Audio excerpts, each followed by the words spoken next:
At its territorial peak, the Empire of Kush spanned the entire Middle Nile, extending its reach north to conquer Egypt. Holding a territory of this scale, encompassing diverse cultures and local powers, required more than military force. It required a narrative of legitimacy. To assert dominance over their Egyptian subjects, the kings of Kush adopted the ancient, highly rigid pharaonic naming system. They adopted the established vocabulary of the state they now controlled. While historians once viewed these titles as simple imitations, recent analysis shows they were deliberately constructed political, theological manifestos. To see how the Kushite Empire maintained its authority, we must examine the specific linguistic components used to define their power. This is the standard 5-part royal titulary. Egyptian pharaohs used this specific framework for centuries to outline their divine right to rule. The Kushite kings adopted this exact structure. But rather than passively filling in the blanks, they repurposed the framework to serve their own geopolitical needs. When we examine the Kushite cartouche, we find a system of 3 distinct layers of statecraft. These layers consist of the royal claim to legal power, a localized religious dogma, and a protected indigenous core identity.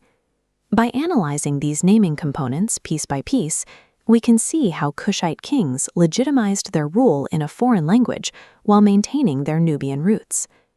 We start with the royal scaffold, utilizing the established formal language of the Nile Valley. In the Egyptian tradition, the throne name, or prenomen, functioned as the primary legal framework for a king's rule. It was his official brand within the state bureaucracy. This record shows the throne name of the Kushite king Pa.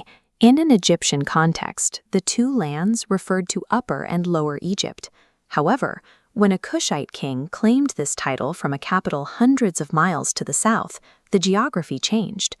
We see this shift in the throne name of King Sias-Biko. Re is the pacifier of 2 lands. In this context, 2 lands was understood as referring to the land the king actually ruled, Kush herself. The Kushites took the legal language of the Egyptian state and applied it directly to the sovereignty of Nubia. This royal scaffold was a strategic use of Egyptian terminology, validating Kushite empire building on their own terms. The second layer of the tituary contains a localized religious dogma encoded into the king's epithets.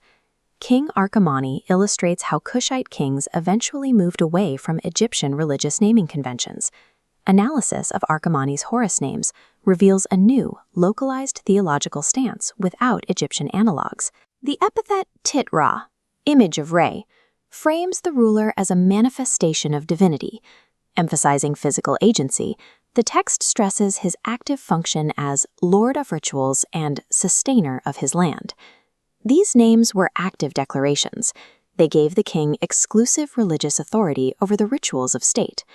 These religious names transformed the Kushite king into a living, localized deity responsible for holding the cosmos together through direct action. We now turn to the final, most fundamental layer, the indigenous core.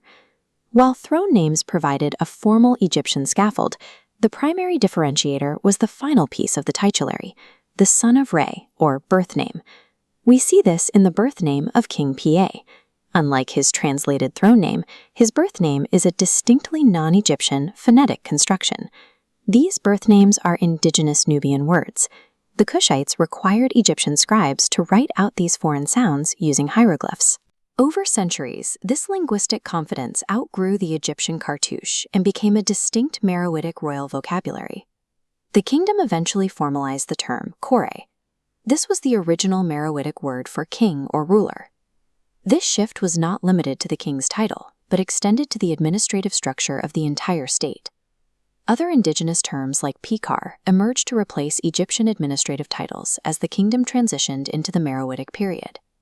The preservation of indigenous birth names and the rise of the title kore ensured the identity of this African kingdom was not permanently erased by the foreign language it borrowed. Reassembling these 3 distinct layers reveals an integrated political, theological manifesto. The royal names commanded the legal legacy and geopolitical authority of the traditional Nile Valley. The religious epithets positioned the Kushite kings as active deities, independent of Egyptian theological control. And the original names maintained an unbroken indigenous identity that ultimately reclaimed its own language. The Kushite royal titulary functioned as a deliberate geopolitical tool, allowing the kingdom to maintain its own sovereignty while controlling its neighbors. This shows how a state can adopt a foreign superpower's language and reprogram its meaning from the inside out to suit its own purposes. A Kushite king's name represents the entire surviving geopolitical strategy of an empire.